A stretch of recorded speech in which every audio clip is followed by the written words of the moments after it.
இனிமையானவள் நீதானே, இனிமையானவள் நீதானே, பிரியமானவள் நீதானே, இனிமையானவள் நீதானே.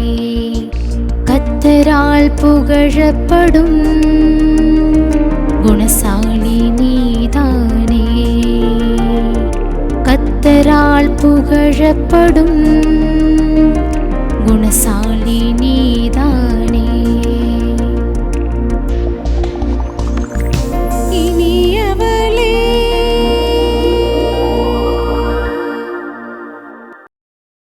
இனியவளே என்ற பெண்களுக்கான சிறப்பு நிகழ்ச்சியின் மூலமாக உங்களை சந்திப்பதில் எனக்கு ரொம்ப மகிழ்ச்சி. இப்பொழுது நம்ம மிஷினரிகள் தேவனை ஆராதிக்க வராங்க. அவங்களோட சேர்ந்து தேவனை ஆராதிக்கலாமா?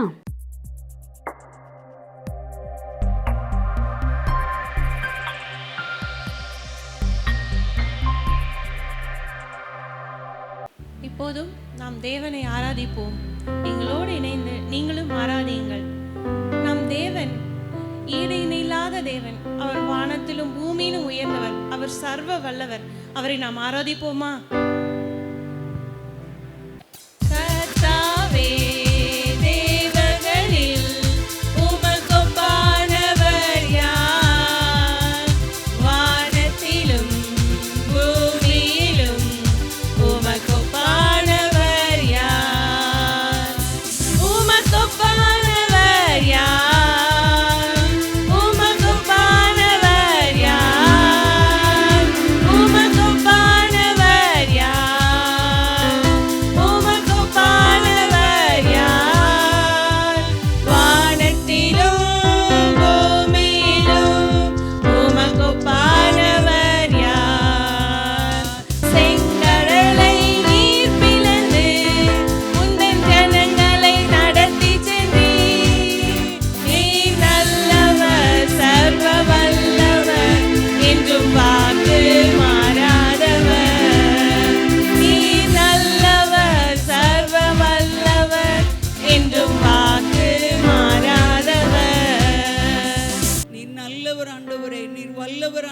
நீர் உயர்ந்தவர் அப்பா, நீர் சிறந்தவர் தகப்பனே. அல்லேலூயா, அல்லேலூயா.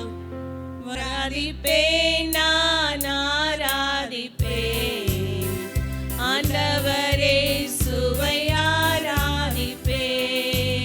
காண்பவரே நான் ஆராதிப்பேன், காப்பவரை நான் ஆராதிப்பேன். ஆராதிப்பேன்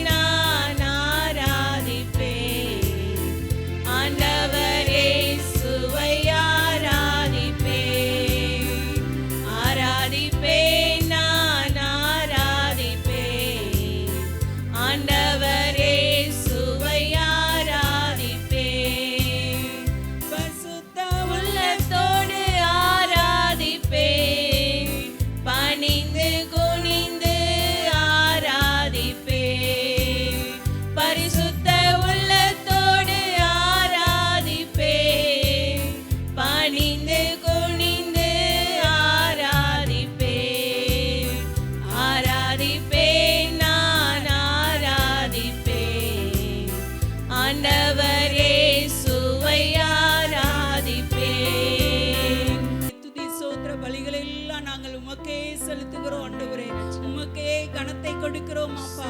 இப்போதும் தகப்பனை ஆராதிக்கிற அப்பா, துதிகளின் மத்தியில் வாசம் பண்ணுகிற கர்த்தர், ஆராதனைக்கு உரியவர், ஆராதனைக்கு பாத்திரர் எங்கள் மத்தியில் நீர் வந்திருக்கிறபடியால் உமக்கு நன்றி தகப்பனை. நன்றி ஏசப்பா. இப்போதும் தகப்பனை நீரே எங்களோடு பேசுங்கன்னு ஜெபிக்கிறோம் ஆண்டவரே. அப்பா, எங்களுடைய உள்ளங்களை திறந்தருளுங்கன்னு ஜெபிக்கிறோம் ஆண்டவரே. அப்பா தகப்பனை, தாகத்தோடு வாஞ்சையோடு ஏக்கத்தோடு உட்கார்ந்திருக்கிற ஒவ்வொரு பிள்ளைகளுக்கும் நீர் அவர்களுக்கு ஏற்ற மன்னாவை நீர் தந்தருள வேண்டுமாறு ஜெபிக்கிறோம் ஆண்டவரே. உம்முடைய கரத்துல எங்களை முற்றிலுமாய் தாழ்த்தி ஒப்பு கொடுக்கிறோம் அப்பா. நீர் பொறுப்பெடுத்துக் கொள்ளும், நீரே ஆளுகை செய்யும். இயேசுவின் மூலம் ஜெபிக்கிறோம் நல்ல பிதாவே, ஆமென். இப்பொழுதும் மிஸ்டர் அண்ட் மிஸ்ஸஸ் பெர்னாண்ட் அவர்கள் குடும்பத்தில் நடக்கிற ஒரு சில காரியங்களை குறித்து கலந்துரையாட வராங்க. இப்போ நம்ம கேட்கலாமா?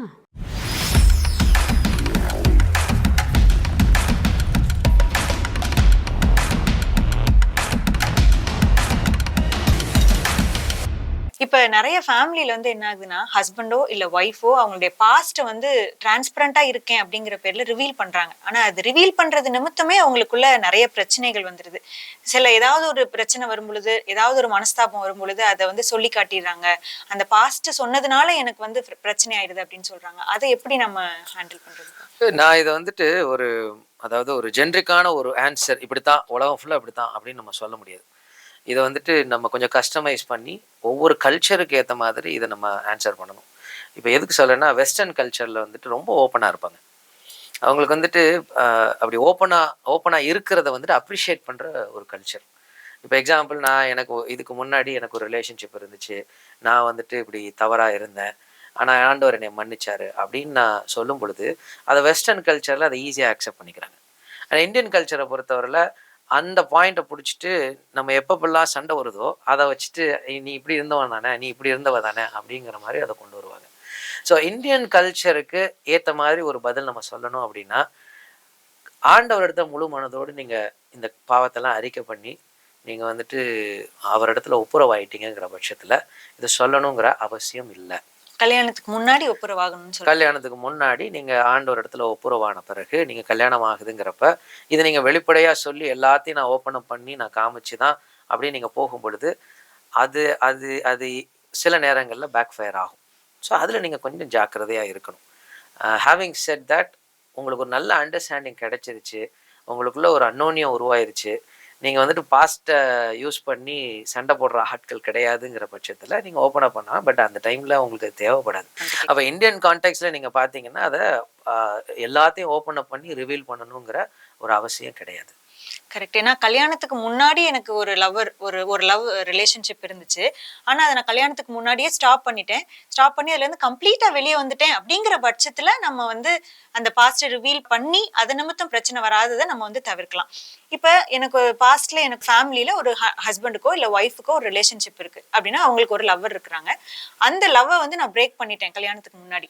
ஆனா கல்யாணத்துக்கு அப்புறம் எனக்கு அவங்க ஒரு மெசேஜ் அனுப்பும் பொழுது, இப்போ மனைவிக்கோ ஒரு கணவனுக்கோ மெசேஜ் அனுப்பும் பொழுது, இல்ல நான் வந்து ஒரு ஃப்ரெண்ட்ஷிப்பா தான் வந்து என்னுடைய எக்ஸ் லவர்கிட்ட நான் வந்து பேசுறேன், நான் எனக்கும் அந்த பையனுக்கோ எனக்கும் அந்த பொண்ணுக்கோ வந்து எந்த விதமான தொடர்பும் இல்லை, நார்மலா ஒரு ஃப்ரெண்ட்ஸ் மாதிரி தான் நான் பேசுறேன் அப்படின்னா அதை வந்து அலோவ் பண்ணலாமா? அதாவது இது நான் வந்து ஸ்ட்ரிக்டாக நோன்னு சொல்லுவேன். அது காரணம் என்னென்னா, அநேக மேரேஜஸ் உடஞ்சி போனதுக்கு காரணம் இதுதான். இல்லை அவங்க ஈவன் நீங்கள் லவ்வரை விட்டுருங்க, நார்மல் பழைய ஃப்ரெண்டு அப்படி நான் பேசுகிறேங்கிறதுக்காகவே பல குடும்பங்கள் உடஞ்சி போயிருக்கு. அதனால் தேவையில்லாமல் அந்த லிமிட்டை தாண்டி நம்ம அதுக்குள்ளே போகவே கூடாது. நம்ம கல்யாணத்துக்கு முன்னாடி வரைக்கும் நம்ம எப்படி இருந்தோம், ஒரு நல்ல ஃப்ரெண்டாக இருந்திருக்கலாம், லவ்வராக இருந்திருக்கலாம், வாட் எவர், அது வேறு. இப்போ நம்ம உள்ளே வரும்பொழுது, in fact I have to tell, இப்போ 2K கிட்ஸ் வந்து பெஸ்டின்னு ஒன்று சொல்கிறாங்க. அப்படின்னா அது லவ்வரும் இல்லையா ஃப்ரெண்டும் இல்லையா, அது என்னமோ இன்பிட்வீனா. ஸோ இதெல்லாம் வந்துட்டு புதுசாக வேர்டு கொடுத்து நம்ம அதை இன்வென்ட் பண்ணி கொண்டு வந்துட்டு இருக்கிறோம். அப்போ நீங்கள் புரிஞ்சுக்கிறது என்னென்னா, கல்யாணம் ஆன பிறகு இப்படிப்பட்ட தேவையில்லாத, அதுவும் ஆப்போசிட் செக்ஸில் நீங்கள் வந்துட்டு ரிலேஷன்ஷிப்போ இந்த மெசேஜிங்கோ இந்த அவுட்டிங்கோ டேட்டிங்கெல்லாம் வச்சுக்கவே கூடாது. அது வந்து உங்கள் மேரேஜை கண்டிப்பாக உடைக்கும் ஃபார் ஷுர்.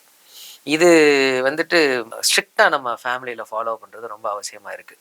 ஸோ இதை நீங்கள் ஒன்ஸ் விட்டு அப்புறமா அதை உங்கள் ஒய்ஃபோ உங்கள் ஹஸ்பண்டோ அதை பார்த்த பிறகு நீங்கள் அப்புறமா உட்காந்துக்கிட்டு இல்லை அது அப்படி இது இப்படின்னு சொன்னீங்கன்னா, ஒரு ட்ரஸ்ட்டு உடஞ்சிருச்சுன்னா அதை ரீபில் பண்ணுறது ரொம்ப ரொம்ப ரொம்ப ரொம்ப கஷ்டமாக இருக்கும். அதனால் better you say avoid it. But இதுலேயே இன்னொரு கேள்வி வரும், அப்போ எனக்கு யாருமே ஃப்ரெண்டே இருக்கக்கூடாதா அப்படின்னு சொல்லிட்டு.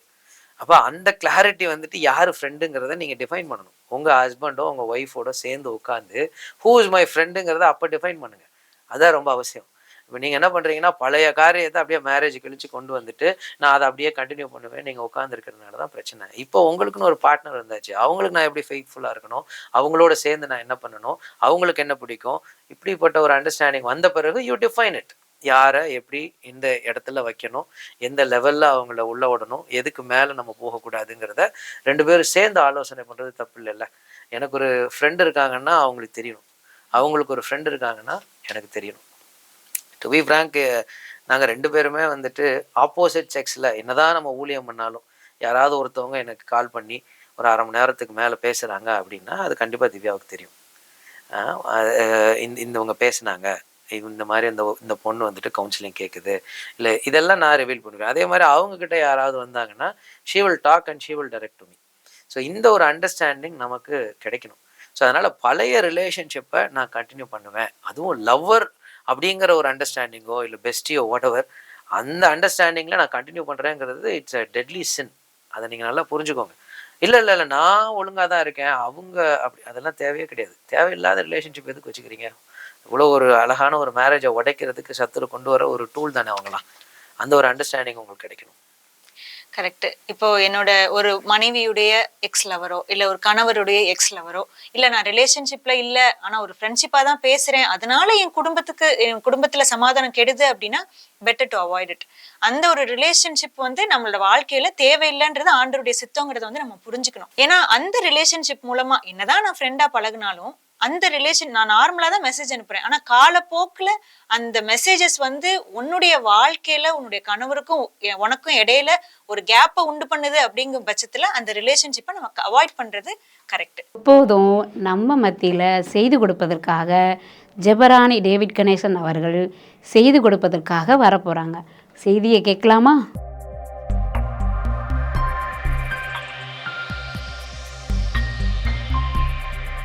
ஆண்டவராய் இயேசு கிறிஸ்துவின் இனிய நாமத்தில் கிராம மிஷனரி இயக்கத்தின் சார்பாக இனியவளே நிகழ்ச்சியை பார்த்து கொண்டிருக்கிற அன்பான நேயர்களுக்கு எங்கள் அன்பின் வாழ்த்துக்கள். நல்லா இருக்கீங்களா?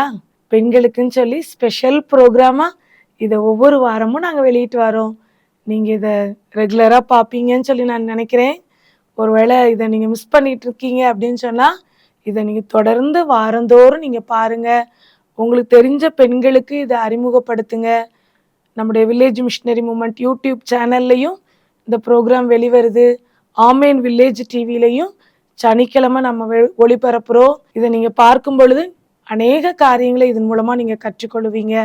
பெண்களாகிய நீங்கள் எப்படி இருக்கணுங்கிற காரியங்களை உங்களோடு பகிர்ந்து கொள்ளும்படி தான் ஒவ்வொரு தேவ செய்தியாளர்களும் தேவனுடைய வார்த்தையை பகிர்ந்து கொள்றாங்க. இந்த நாளிலையும் தேவனுடைய வார்த்தைக்குள்ளாக நம்ம கடந்து செல்வதற்கு முன்பாக ஆண்டவர் நம்மோடு பேசும்படியாக ஒரு நிமிடம் கண்களை மூடி ஆண்டவருடைய முகத்தை நோக்கி நாம் பார்ப்போமா? ஜெபம். எங்களை நேசிக்கிற நல்ல தகப்பனே, நீர் கொடுத்த இந்த அருமையான இந்த நல்ல நாளுக்காக உமக்கு நன்றி செலுத்துகிறோம். ஆண்டவரே, இந்த நாளிலையும் பெண்களுக்கான இந்த சிறப்பு நிகழ்ச்சியின் மூலமாக அநேக பெண்கள் அவங்களுடைய வாழ்க்கையில துக்கத்தோடு கவலையோடு கண்ணீரோடு ஒவ்வொரு நாளும் அவங்களுடைய பிரச்சனைகளை எதிர்நோக்கி இருக்கிறாங்கப்பா. அவங்க பிரச்சனையிலிருந்து வெளிவருவதற்கான தீர்வை இந்த நிகழ்ச்சியின் மூலமாக தந்தருளுவீரான்னு சொல்லி நாங்கள் ஜெபிக்கிறோம். அவர்கள் நடக்க வேண்டிய வழியை கர்த்தர் அவளுக்கு காண்பித்தருளுவீரான்னு சொல்லி நாங்கள் ஜெபிக்கிறோம். தொடர்ந்து தேசத்திற்கும் சமுதாயத்திற்கும் அவங்களுடைய வீட்டிற்கும் ஆசீர்வாதமான பாத்திரமாக கர்த்தர் வைத்தருளுவீரான்னு சொல்லி ஜெபிக்கிறோம். இயேசுவின் மூலம் ஜெபம் கேளும் நல்ல பிதாவே, ஆமேன். இப்போ நம்ம நிறைய குடும்பங்கள்ல பார்க்குற பிரச்சனை என்ன அப்படின்னு சொன்னா சந்தேகம். கணவன் மனைவி மீது சந்தேகம், மனைவி கணவன் மீது சந்தேகம், பிள்ளைங்க மீது பெற்றோர்கள் சந்தேகப்படுறாங்க.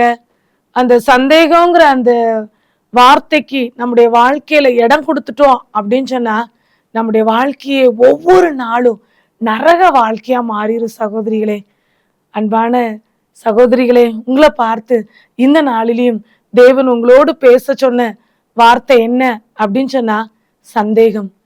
நீங்க எந்த காரியத்தை குறித்தோ உங்க வாழ்க்கையில நீங்க உங்க குடும்பத்துல இருக்கிற பிரச்சனைகளை சந்தேக கண்ணோட்டத்தோடு நீங்க பார்க்காதீங்க. நிறைய பிரிந்திருக்கிற குடும்பங்களெல்லாம் நாங்க பார்க்குறோம். அவங்க ஷேர் பண்ற காரியங்களெல்லாம் கேட்கும் பொழுது மிகவும் கண்ணீர் வடிக்கத்தக்க நிலைமையில அநேக காரியங்களை அவங்க ஷேர் பண்றாங்க. அநேக குடும்பங்கள் இந்த சந்தேகத்தின் பேர்ல இடிந்து போய் விழுந்து போய் டைவர்ஸ் ஆகி அவங்க குடும்பம் நடத்துறத நம்ம பார்க்க முடிகிறது. அநேக வீடுகள்ல கணவன் மனைவி பிள்ளைங்கன்னு சொல்லி ஒரே வீட்டுக்குள்ளதான் இருப்பாங்க. ஆனா கணவன் மனைவியோட பேசி பல நாட்கள் பல மாதங்கள் ஆகியிருக்குது பார்க்கிறோம். அதே நேரத்துல கணவன் மனைவியோடு பேசி பல நாட்கள் ஆன கதைகளை நாங்க கேட்கிறோம். கிறிஸ்துவுக்கு பிரியமான குடும்பமாக குடும்பத்தை கட்டுகிற பெண்களாகிய நீங்க புத்தியுள்ள பெண்களா நீங்க நடந்து கொள்ளணும் அப்படின்னு சொன்னா ஆண்டவர் உங்களிடத்துல எதிர்பார்க்கிறது என்ன தெரியுமா? நீங்க எந்த காரியத்தை குறித்தும் உங்க வாழ்க்கையில சந்தேகப்படாதீங்க. ஆண்டவரை நம்புங்க. ஆண்டவர் எல்லாம் உங்க வாழ்க்கையில பெர்ஃபெக்டா நேர்த்தியா நடத்துவார் அப்படிங்கறத விசுவாசிங்க. கணவர் வீட்டுக்கு வந்த உடனே பெண்கள் செல்போனை பார்ப்பாங்க. இன்னைக்கு யார்ட்டெல்லாம் இவர் பேசியிருக்காரு, என்னெல்லாம் சேட் பண்ணியிருக்காரு, வாட்ஸ்அப்ல யார்கிட்டலாம் அவர் கால் பண்ணியிருக்காரு அப்படின்லாம் செக் பண்றீங்கல்ல பெண்கள். நீங்க இன்னைக்கு உங்களுக்கு கொடுக்குற ஆலோசனை என்ன தெரியுமா? நீங்க கவனிக்க வேண்டியதுதான், நீங்க பார்க்க வேண்டியதுதான். ஆனா அதுல இருக்கிற ஏதோ ஒரு காரியத்தை வச்சு நீங்க அவங்களோட நீங்க சண்டை போட்டு உங்க மனதுல இருக்கிற சமாதானத்தை இழந்து நிம்மதியை இழந்து உங்க வாழ்க்கையவே நரகமாக்கிறாதீங்க. இது ஆண்டவர் எனக்கு கொடுத்த குடும்பம். இந்த குடும்பத்தை நான் எப்படி கட்டணும் அப்படிங்கறத எனக்கு கற்றுத்தாங்க ஆண்டவரே அப்படின்னு சொல்லி ஆண்டவர்கிட்ட நீங்க கேளுங்க. ஒரு வேடிக்கையான கதை ஒண்ணு இப்ப எனக்கு ஞாபகத்துக்கு வருது. அது என்ன கதை அப்படின்னு சொன்னா, ஒரு பெரிய பிசினஸ் மேன் இருந்தாரு. அவருடைய பிசினஸ் என்ன அப்படின்னு சொன்னா, நிறைய வீடுகளை கட்டி கட்டி விற்கிறது. இதெல்லாம் மேற்பார்வையிடும்படி இந்த ஒர்க்கெல்லாம் கண்காணிக்கும்படி ஒரு சிவில் இன்ஜினியர் கையில தன்னுடைய பொறுப்பை கொடுத்திருந்தாரு. அந்த சிவில் இன்ஜினியர் நிறைய வீடுகளை அந்த முதலாளிக்கு கட்டி கொடுத்திருந்தாரு. இது நிமித்தமா அந்த முதலாளி நிறைய பணம் சம்பாதிச்சு கோடீஸ்வரரா ஆயிக்கொண்டிருந்தாரு. அப்படிப்பட்ட நேரத்துல இவருக்கு ஏஜ் ஆயிட்டு, அந்த சிவில் இன்ஜினியருக்கு. அவர் பிள்ளைங்களுக்கெல்லாம் திருமணம் முடிச்சு கொடுத்துட்டாரு. அப்ப இன்னும் நம்ம எதுக்கு உழைக்கணும்? இவருக்கு எவ்வளவுதான் நாயா பேயா உழைச்சு கொடுத்தாலும் இவர் என்ன நமக்கு பெரிய சம்பளத்தை தானே தர்றாரு, பெருசா என்ன கூட்டி எதுவும் கொடுக்குறாரா? இல்ல, இத்தனை வருஷம் நம்ம உழைச்சாச்சு, இனிமேல் நம்ம நிம்மதியா பிள்ளைங்களோட பேர பிள்ளைகளோட செட்டில் ஆகும் அப்படின்னு முடிவு பண்ணிட்டாரு. உடனே அந்த ஓனர்கிட்ட போய் சொல்றாரு, நான் இனிமேல் என் சர்வீஸை முடிச்சுக்கிறேன், இந்த வருஷத்தோட என்னுடைய பணியை நான் நிறைவு பண்ண போறேன் அப்படின்னு சொன்னார். அப்போ அந்த ஓனர் சொன்னாங்க, இந்த ஒரு வீடு மட்டும் நீ எனக்காக கட்டி கொடுத்துரு அப்படின்னு சொன்னாங்க. உடனே சரின்னு சொல்லிட்டு இவரும் அந்த ஒரு வீடை தானே சொல்றாரு, சரி இது நம்ம கட்டுற ஒரு கடைசி வீடா இருந்துட்டு போட்டும் அப்படின்னு சொல்லி அந்த வீடையை கட்டி கொடுக்கறதுக்கு ஓகே அப்படின்னு சொல்லிட்டாரு. அப்போ அந்த வீடு அழகா கட்டப்பட்டுட்டு வருது. ஆனா இவருக்கு ரொம்ப நிர்விசாரமா அந்த வீடை கட்டுறாரு. ரொம்ப ஆசையா நல்லா அதுல தன்னுடைய முழு பலத்தையும் முழு ஞானத்தையும் போட்டு சிறப்பா கட்டணும் அப்படின்னு சொல்லி அவருடைய மனசுல எண்ணமே இல்லை. நம்ம தான் ரிட்டையர்ட் ஆக போறோம்ல, நமக்கு என்ன பெரிய அளவுல பென்ஷனா வரப்போகுது இதுல வேலை பார்த்ததுனால, அதனால ஏனோதானோ கட்டி முடிச்சு கொடுத்துருவோம் அப்படின்னு சொல்லிட்டு அதுக்கு கட்டுற பிளான் எதுவுமே பிளான் படி செய்யல. வாங்குற செங்கலா இருக்கட்டும், சிமெண்டா இருக்கட்டும், கம்பியா இருக்கட்டும், எதுவுமே தரம் வாய்ந்ததா போடல. கட்டி முடிச்ச உடனே அந்த வீட்டோட சாவியை ஓனர்கிட்ட கொண்டு போய் கொடுக்காரு. அந்த ஓனர் அந்த சாவியை வாங்கிட்டு இந்த சிவில் இன்ஜினியரை கூட்டிட்டு அந்த வீட்டுக்கு போறாரு. வீட்டுக்கு போய் திறந்து சாவியை கொடுத்து, இந்த வீடை நான் என்னுடைய அன்பளிப்பாக நான் உனக்கு கொடுக்குறேன் அப்படின்னு சொல்றாரு. இவருக்கு நான் தூக்கி வாரி போட்டுருச்சு. சே, நம்ம சர்வீஸ்ல எத்தனை வீடுகளை கட்டி கொடுத்துருக்கோம், எவ்வளவு அழகழகா கட்டியிருக்கோம், எவ்வளவு பிளான் பண்ணி கட்டியிருக்கோம், எவ்வளவு முயற்சி எடுத்து கட்டியிருக்கோம், எல்லாம் தரமான கம்பி தரமான சிமெண்ட் எல்லாம் பார்த்துல நம்ம செய்வோம். இது எந்த டிசைனும் இல்லாம இப்படி நமக்கு கிடைக்கும் தெரிஞ்சதுன்னா சிறப்பா செஞ்சிருந்திருப்பேனே அப்படின்னு சொல்லி ரொம்ப கண்ணீரோடு இருதயத்துல கனத்த வேதனையோடு அந்த சாவியை வாங்கிக்கிட்டாராம். இதே போலதான் நம்முடைய வாழ்க்கை. நமக்கு கடவுள் கொடுத்த கணவரா இருக்கட்டும், கடவுள் கொடுத்த குடும்பமா இருக்கட்டும், கடவுள் கொடுத்த பிள்ளைங்களா இருக்கட்டும், இது எல்லாமே ஆண்டவர் தான் கொடுத்ததுங்க. நீங்க யோசிக்கலாம், சே இது ஏன் எனக்கு இப்படி ஒரு கணவரை கடவுள் கொடுத்துட்டாரு, அவர் என் வாழ்க்கையில தப்பு பண்ணிட்டாரு அப்படின்னு சொல்லி நீங்க நினைக்கலாம். இந்த பிள்ளைங்க கீழ்ப்படியாத பிள்ளைங்களா இருக்காங்க, நான் சொல்ற பேச்சுக்கு அடங்கவே மாட்டேங்கிறாங்க, இவங்களை பார்த்தாலே எனக்கு கோபம் வருது அப்படின்னு சொல்லி உங்க பிள்ளைங்க மேல எரிச்சல் படலாம். ஆனா ஆண்டவர் எப்படி நம்முடைய குடும்பத்தை கட்டணும்னு சொல்றாரு தெரியுமா? அன்புனால கட்டணும், விட்டு கொடுக்கறதுனால கட்டணும், சகிப்புத்தன்மையினால கட்டணும். நீங்க அப்படிலாம் உங்க வீட்டை நீங்க கட்டுனீங்க அப்படின்னு சொன்னா நிச்சயமாவே உங்களுடைய வீடு ஒரு ஹெவனை போல இருக்கும். இந்த உலகத்திலேயே நீங்க ஹெவனை அனுபவிக்க கூடிய அப்படிப்பட்ட பாக்கியத்தை ஆண்டவர் நிச்சயமா உங்களுக்கு தருவாரு. அதனால உங்க வாழ்க்கையில என்ன கசப்பு இருந்தாலும் சரி, எல்லாத்தையும் ஆண்டவர் சமூகத்துல வச்சிருங்க. உங்க கணவர்கிட்ட ஒப்புரவாயிருங்க. மணிக்கணக்கா, நாள் கணக்கா, மாத கணக்கா பேசாமையே இருக்காதீங்க. அப்படி நீங்க இடம் கொடுத்துட்டீங்க அப்படின்னு சொன்னா பிசாசு உங்க குடும்பத்துக்குள்ள வந்துருவான். அவன் தேவையில்லாத குழப்பங்களையும் பிரச்சனைகளையும் மேலும் மேலும் உண்டாக்கி உங்க குடும்பத்தையே ஒண்ணுமில்லாம சிதற பண்ணிடுவான். இப்ப கடைசி காலத்துல பிசாசு பயன்படுத்துற ஆயுதம் என்ன தெரியுமா? கணவன் மனைவியை பிரிக்கணும். குடும்பத்தோட அவங்க சந்தோஷமா வாழக்கூடாது, பிள்ளைங்களோட அவங்க வாழக்கூடாது.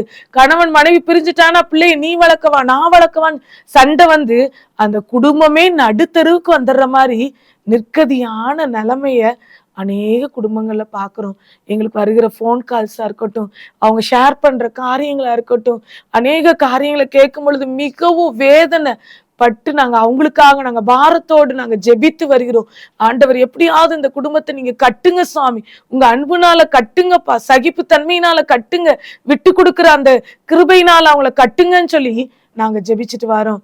இன்னைக்கும் அந்த சந்தேகங்கிற காரியத்துக்கு உங்க வாழ்க்கையில இடம் கொடுத்தீங்க அப்படின்னு சொன்னா, அது ஒரு கேன்சர் புற்றுநோயை போல அது உங்களை வளரவே விடாது, அன்பு செலுத்தவே விடாது, கணவர் சொல்ற காரியத்துக்கு உங்களை கீழ்ப்படியவே விடாது. அதனால எந்த காரியமா இருந்தாலும் சரி, நீங்க உங்க கணவரை நம்புங்க, உங்க பிள்ளைகளை நம்புங்க. எல்லாத்துக்கும் மேல ஆண்டவரை நீங்க நம்பிட்டீங்கன்னு வச்சுக்கோங்களேன், ஆண்டவர் நம்ம வாழ்க்கையில எல்லாம் சிறப்பா செய்வாரு. தப்பு பண்ண மாட்டாரு. என் கணவர் இந்த தப்பான காரியத்தை செய்ய மாட்டாரு. என்னுடைய ஜெபம் என்னுடைய கணவரை வேலியடைத்து பாதுகாக்கும் அப்படிங்கிற ஒரு நம்பிக்கை உங்க உள்ளத்துல வந்துருச்சு அப்படின்னு சொன்னா, அவர் அவங்க வேலை பார்க்குற இடத்துல எத்தனை பெண்களோட பழகுனாலும் சரி, யார்ட்டெல்லாம் அவங்க சேட் பண்ணாலும் சரி, உங்களுக்குள்ள ஒரு நம்பிக்கை இருக்கும், என் கணவர் என் மேல பிரிய வைத்திருக்கிறார் அப்படின்னு சொல்லி. அதனால உங்க வாழ்க்கையில சந்தேகத்துக்கு இடம் கொடுக்காதீங்க. அது உங்க வாழ்க்கையை முற்றிலுமாய் நீங்க அழித்து போடுவதற்கு ஏதுவா மாறிடும். இன்னைக்கு வேதத்துல இருந்து ஒரு பகுதியை உங்களோடு நான் பகிர்ந்து கொள்ள விரும்புகிறேன். இந்த நாளையும் தேவ சமூகத்துல அமர்ந்திருந்த பொழுது தேவன் உங்களோடு பேச சொன்ன ஒரு பெண்மணி யார் அப்படின்னு சொன்னா, சூனேமியால் அப்படிங்கிற ஒரு ஸ்திரீயை குறித்து நம்ம இந்த நாள்ல பார்க்க போறோம். அவங்கள குறித்து போடப்பட்டிருக்குது, கணம் பொருந்திய ஒரு ஸ்திரீ அப்படின்னு சொல்லி அவங்கள அழைக்கிறாங்க. ஒரு வெல் டு டூ, நல்ல ஒரு பேரும் புகழுமா வாழ்ந்த ஒரு ஸ்திரீ. அவங்க ஊர் தான் சூனேம் அப்படிங்கிற ஊர். அதனால அந்த ஸ்திரீயோட பேரே சூனேமியால் அப்படிங்கிற மாதிரி ஆயிடுச்சு. அந்த ஊருக்கு எப்பெல்லாம் எலிசா போறாங்களோ அப்பெல்லாம் அவங்கள அங்க தங்கும்படி இந்த ஸ்திரீ என்ன செய்வாங்களாம், வருந்தி கேட்டுக்கொள்வாங்களாம். ஒரு இடத்துல போடல, ரெண்டு இடங்கள்ல அந்த ஸ்திரீ அவளை போஜனம் பண்ண வருந்தி கேட்டுக்கொண்டாள் அப்படின்னு சொல்லி 4ஆம் அதிகாரம் 8வது வசனத்துல போடப்பட்டிருக்குது.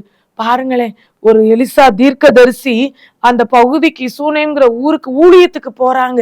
அவங்க அங்க இருந்து ஊழியங்களை நிறைவேற்றி கொண்டிருக்கிறாங்க. அப்படி எலிசாவை பார்க்கும் பொழுதெல்லாம் இவங்க கூப்பிடுற காரியம் என்ன அப்படின்னு சொன்னா, எங்க வீட்டுக்கு வாங்க, சாப்பிட்டு போங்க அப்படின்னு சொல்லி சும்மா வார்த்தையினால மட்டும் சொல்லல. நம்ம நிறைய நேரம் நிறைய பேரை கூப்பிடும் போதுல எப்படி கூப்பிடுவோம், ஐயோ இவங்க சும்மா ஃபார்மாலிட்டிக்கு தான் கூப்பிட்டேன், ஆனா அவங்க இன்னைக்கு எங்க வீட்டுக்கு வந்துட்டாங்களே, இவங்களுக்கு போய் ஒரு கப்பு காஃபி கொடுக்கணுமே, இவங்களுக்கு போய் சாப்பாடு கொடுக்கணுமே அப்படின்னு சொல்லி மனசுக்குள்ள என்ன செய்வீங்க, புலம்புவீங்கல்ல. ஆனா அந்த கணம் பொருந்திய சூனேமியால் ஸ்திரீ அப்படிலாம் அவங்க என்ன செய்யல, நினைக்கவே இல்லை. அவங்க சந்தோஷமா அந்த தேவனுடைய மனுஷன் எங்க வீட்டுக்கு வரணும் அப்படின்னு சொல்லி வருந்தி கேட்டுக்கொண்டாங்களா, தங்களை ரொம்ப அப்படி ரெக்வெஸ்ட் பண்ணி கேட்கிறாங்க. அதே போலதான் இன்னைக்கு பெண்களாகி அவங்க ஒவ்வொருவருக்கும் மிகவும் முக்கியமா தேவைப்படுற குணாதிசயம் என்ன அப்படின்னு சொன்னா, உபசரிப்பு. உங்க கணவரை எப்படி உபசரிக்கிறீங்க, உங்க பிள்ளைகளை எப்படி உபசரிக்கிறீங்க, உங்க குடும்பத்தினரை எப்படி உபசரிக்கிறீங்க. ஒருவேளை மாமியார் உங்க வீட்டுல இருக்கலாம், மாமனார் உங்க வீட்டுல இருக்கலாம், நாத்தனார் இருக்கலாம், ஒரு பெரிய கூட்டு குடும்பத்தை போல நீங்க வாழ்றவங்களா இருக்கலாம். ஆனா இப்படிப்பட்ட ஒரு கூட்டு குடும்பத்துக்குள்ள நான் ஏன் வந்தேன் அப்படின்னு சொல்லி ஒவ்வொரு நாளும் நீங்க கண்ணீர் விடுச்சு கவலைப்படாதீங்க. அந்த குடும்பத்தை சந்தோஷமா வச்சுக்கிறது உங்க கையில தான் இருக்கு. கடம் பொருந்தி அந்த சூனேமியா ஸ்திரீ அவங்க தீர்க்கனாய எலிசாவை அவ்வளோ அன்பா கவனிச்சிருக்கிறாங்க. அவங்க நல்லா உபசரிக்கிற ஒரு தன்மை இருந்ததுனாலதான் ஒவ்வொரு முறையும் அவர் அந்த ஊருக்கு வரும் பொழுதெல்லாம் என்ன செய்யறாரா, அவங்க வீட்டுக்கு சாப்பிட வராங்க அப்படின்னு சொல்லி பாக்குறோம். அடுத்து இவங்க சாப்பாடு மட்டும் கொடுத்ததோட விட்டுருந்துருக்கலாம்ல. அவங்க கணவர்கிட்ட போய் சொல்றாங்க, இப்பொழுதும் நம்ம இடத்துக்கு வீட்டுக்கு வந்து போற இவர் தேவனுடைய மனுஷன்கிறத, பரிசுத்தவான்கிறத காண்கிறேன் அப்படின்னு சொல்லி 9ஆம் வசனத்துல சொல்றாங்க. அவரை பார்க்கும் பொழுது இவர் பரிசுத்தவான், இவர் தேவனுடைய மனுஷன் நான் காண்கிறேன், இவருக்கு நம்ம வீட்டு மாடியில ஒரு ரூம் கட்டுவோம், கட்டில் போடுவோம், அவங்களுக்கு வேண்டிய நாற்காலி, குத்து விளக்கு, தேவையான எல்லாம் வைப்போம் அப்படின்னு சொல்லி அவங்க கணவரோட என்ன செய்றாங்க, பகிர்ந்து ஆலோசனை செய்யறாங்க. இன்னைக்கு நம்ம வாழ்க்கையில நம்ம கணவரோட எந்த காரியத்தையாவது நம்ம டிஸ்கஸ் பண்றோமா? யோசித்து பாருங்க. நான் செய்யறதுதான் கரெக்ட், நான் என்ன சொல்றேனோ அதைத்தான் என் கணவர் என்ன செய்யணும், கேட்கணும் அப்படின்னு சொல்லி நம்ம நினைக்கிறோம். ஆனா இவங்க முடிவு பண்ணி இதை நீங்க செய்யுங்க அப்படின்னு சொல்லல, ஆர்டர் போடல கணவர்கிட்ட.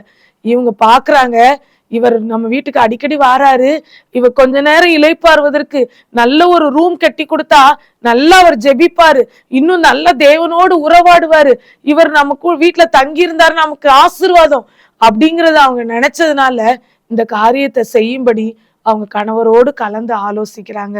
இன்னைக்கு நம்ம என்ன காரியம்னாலும் நம்ம கணவரோடு நம்முடைய பிள்ளைகளுடைய படிப்பின் காரியமா இருக்கட்டும், நம்முடைய பிள்ளைகள் சேட்டை பண்ற காரியமா இருக்கட்டும், நம்ம பிள்ளைகள்ட்ட ஏதோ ஒரு குறைவை நம்ம காணலாம், அதை நம்மளே மறைச்சு வச்சு ஹஸ்பண்ட ஷேர் பண்ணாம சரிப்படுத்திடலாம் அப்படின்னு சொல்லி நீங்க நினைக்காதீங்க. என்ன காரியமோ உங்க குடும்பத்துக்குள்ள நடக்கிற காரியத்தை கணவன் மனைவி ஒளிவு மறைவின்றி நீங்க ஷேர் பண்றதுக்கு பழகிக்கோங்க. இது அவருக்கு தெரியக்கூடாது, இதை நான் அவருக்கு தெரியாம தான் செய்வேன் அப்படின்னு சொல்லி எந்த காரியத்தையோ திருட்டுத்தனமா நம்ம செய்யவே கூடாது. ஏசப்பாக்கு அது பிடிக்காது, ஆண்டவருக்கு பிடிக்காது. அந்த சூனேமியால் ஸ்திரீ அவங்க செய்யணும்னு மனசுல நினைச்ச காரியத்தை அவங்க கணவர்கிட்ட ஷேர் பண்றதை நம்ம பார்க்கிறோம். நம்முடைய வாழ்க்கையிலையும் இந்த காரியத்தை இவங்க வாழ்க்கையில இருந்து கற்றுக்கொள்ளுவோம். ஒரு வேடிக்கையான கதை ஒண்ணு ஞாபகத்துக்கு வருது. கணவன் மனைவி இருக்கிறாங்க, அவங்களுக்கு திருமண நாள் வருது. மனைவி நினைக்கிறாங்க கணவனுக்கு ஒரு கிஃப்ட் கொடுக்கணும்னு சொல்லி, கணவன் நினைக்கிறாங்க மனைவிக்கு ஒரு கிஃப்ட் கொடுக்கணும்னு சொல்லி. ஆனா 2 பேரும் டிஸ்கஸ் பண்ணலாம் செய்யல. மனைவி அவளுக்கு நல்ல லாங் ஹேர், நீளமான முடி, அவளுக்கு முடியே அழகு அப்படின்னு சொல்லலாம். அவ்வளோ அழகான முடிய கட் பண்ணி அதை வித்து அவங்க கணவருக்கு அவர் கையில ஒரு விலையேற பெற்ற வாட்ச் வச்சிருந்தாரு. ஆனா அதுக்கு ஸ்டாப் இல்லாம அதை அவர் யூஸ் பண்ண முடியாம இருந்தது. அப்போ அவருக்கு ஸ்டாப் வாங்கணும் அப்படின்னு சொல்லி நினைச்சாங்க, அந்த முடியை வித்து அவருக்கு ஸ்டாப் வாங்கிடுறாங்க. கணவர் என்ன நினைக்கிறாரு, மனைவிக்கு ஒரு கிஃப்ட் கொடுக்கணும், அவளுடைய அழகான முடிய தினந்தோறும் சீவருக்கு ஒரு அழகான சீப்பை வாங்கி கொடுக்கணும் அப்படின்னு சொல்லி அவர் வாட்ச் டயல்ல வித்து என்ன செய்யறாரு, சீப்பு வாங்கி கொடுத்துறாரு.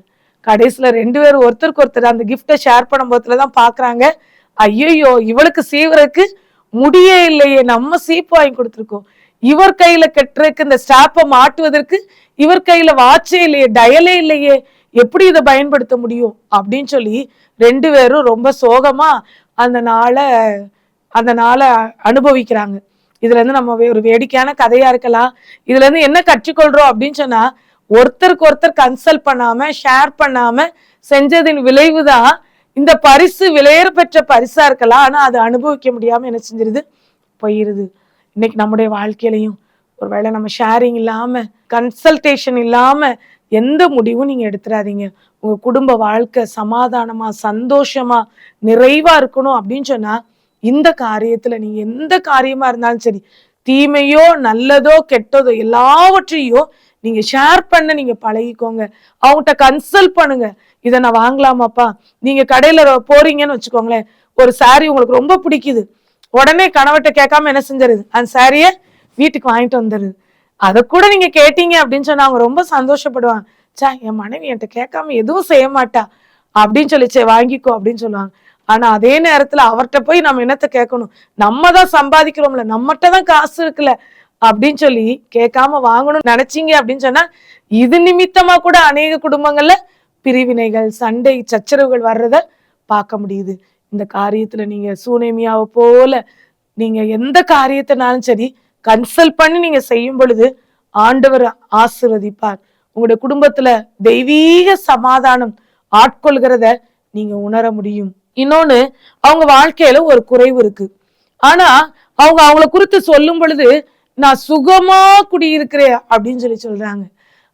எலியா தீர்க்கதரிசி தன்னுடைய வேலைக்காரனை அனுப்பி, இவ இவ்வளோ நமக்காக சிரத்தை எடுத்து வீடை கட்டியிருக்கா, நமக்கு வேணுங்கிற எல்லாத்தையும் வச்சிருக்கா, நம்ம எவ்வளோ நல்லா சாப்பிட்டு நல்ல நிம்மதியா நம்ம தூங்குறோம், எவ்வளோ நம்ம ஹாப்பியா அந்த இடத்துக்கு வந்துட்டு போறோமே அப்படின்னு சொல்லிட்டு அந்த வேலைக்காரன்ட்ட சொல்லி அவளுக்கு என்ன குறை இருக்குன்னு கேளு அப்படிங்கிறாங்க.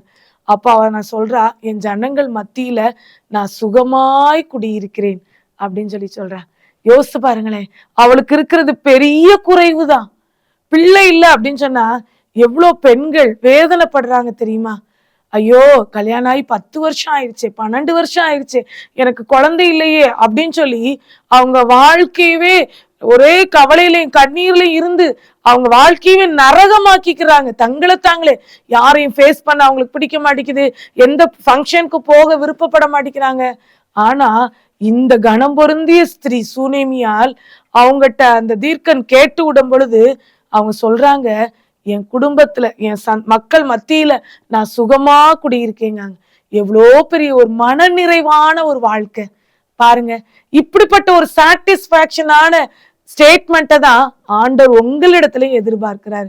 நமக்கு ஒரு சின்ன குறை இருந்தா போதும், அதை பெருசா ஊதி ஏன் இவ்வளோ ஒரு பிரச்சனையில நான் வாழ்றேன், உங்களுக்குலாம் என்ன தெரியும், நீங்களாம் நல்லா ஹாப்பியா இருக்கீங்க அப்படின்னு சொல்லி மற்றவங்களை பார்த்து நம்ம பொறாமப்படுறோம். மற்றவங்களோட கம்பேர் பண்ணி அவங்களுக்குலாம் என்னப்பா நல்ல வீட்டுக்காரர், நல்லா ஜாலியா அவங்க டெய்லி பைக்ல சுத்துறாங்க அப்படின்னு சொல்லி அவங்கள பார்த்து நம்ம பேசுறோம். இல்லைங்க, நமக்கு இருக்கிறதுல நம்ம மன நிறைவா இருக்கணுங்க, திருப்தியா இருக்கணுங்க. எதுவுமே எனக்கு குறைவு இல்லை அப்படின்னு சொல்லி இந்த ஸ்திரீயை போல நம்ம சொல்லணும். அவளுக்கு இருந்தது பெரிய குறைவு, ஆனா அந்த பெரிய குறைவையும் அவங்க குறைவாவே பார்க்கல. அவங்க எப்படி வாழ்ந்திருப்பாங்கன்னு நான் யோசித்து பார்த்தேன் அப்படின்னு சொன்னா, அவர் வயது சென்றவன் அப்படின்னு சொல்லி அந்த கேயாசி அவங்கள பார்த்து தீர்க்கதரிசிட்ட சொல்றாங்க. அப்போ அவங்க 2 பேரும் கல்யாணம் ஆகி பல வருடங்கள் ஆயிருந்திருக்கலாம். ஆனா அவங்க எப்படி வாழ்ந்திருப்பாங்க அப்படின்னு சொன்னா, நாமே குழந்தைகள் நமக்கேன் குழந்தை அப்படின்னு கூட என்ன செஞ்சிருப்பாங்க, வாழ்ந்திருப்பாங்கன்னு சொல்லி நான் நினைக்கிறேன். அவ்வளோ ஹாப்பியா அவங்க லைஃப்பை லீட் பண்ணிக்கிட்டு இருந்தாங்க. அவங்களுக்கு இருந்த குறைய அவங்க பெருசாவே நினைக்கல. அவங்களுக்குரிய ஒர்க்ல பிஸியா இருந்தாங்க.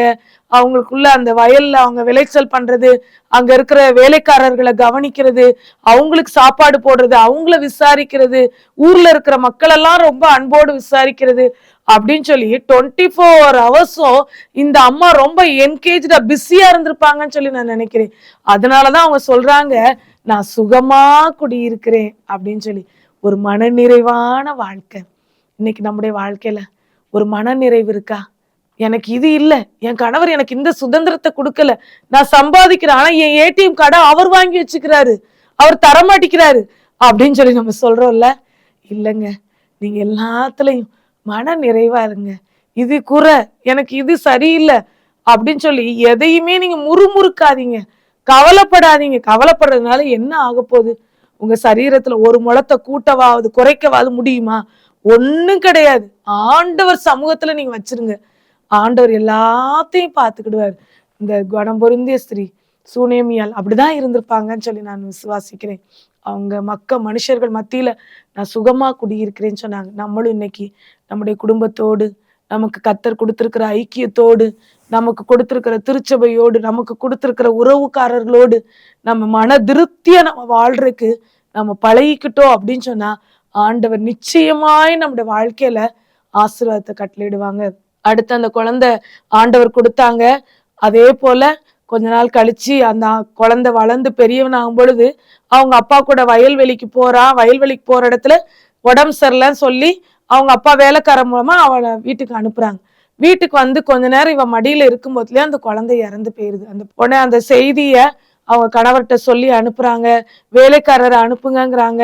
உடனே எல்லா காரியத்தையும் டக்குன்னு அவங்க செய்யறாங்க. அப்போ இவங்களுக்குள்ள அந்த இருக்கிற உறவு, கணவன் மனைவிக்குள்ள இருக்கிற உறவு, அந்த தீர்க்கதரிசியாக எலியாவுக்குள்ள உறவு, இதெல்லாம் நம்ம பார்க்கும் பொழுது இவங்க எந்த விதத்திலையும் அவங்க கணவன்கிட்ட தெளிவாலாம் காரியங்களை தெளிவுபடுத்தாட்டாலும் கணவன் மனைவி மீது நம்பிக்கை வச்சிருந்தனால உடனே அந்த வாகனத்தை அனுப்புறாங்க, வேலைக்காரரை அனுப்புறாங்க. எல்லாம் நேர்த்தியா அந்த காரியத்தை நடத்தி கொண்டு போறதை நம்ம பார்க்கிறோம். அதே போல நம்முடைய வாழ்க்கையில நம்ம எல்லா காரியங்களையும் ஆண்டவர் கரத்துல நம்ம ஒப்படைக்கும் பொழுது ஆண்டவர் நம்மளை நேர்த்தியா நடத்துவார். குறைவு வந்தது போல இருந்தது, அந்த குழந்தை அந்த மகன் இறந்து விட்டதை போல இருந்தது, அவங்களால அதை தாங்கிக் கொள்ள முடியாத ஒரு வேதனை. நான் உங்களிடத்துல நான் கேட்டா இதை நான் பெற்றுக்கொண்டேன், நீங்க கொடுத்தீங்க, இப்ப என் குழந்தைய செத்து கிடக்குறானே அப்படின்னு சொல்லி வேதனை அவங்க உள்ளத்துலதான் இருந்தது. ஆனாலும் விசுவாசத்துல சந்தேகப்படாமல், சிறிதளவும் சந்தேகப்படாமல், என் தேவன் என்னை உயிரோடு எழுப்புவார் என்று சொல்லி அந்த எலியா தீர்க்கன் மீது வைத்திருந்த அந்த நம்பிக்கையை பார்க்கும் பொழுது மிகவும் நம்மளை ஆச்சரியப்படுத்துகிற ஒரு விசுவாசமா தோன்றுகிறது.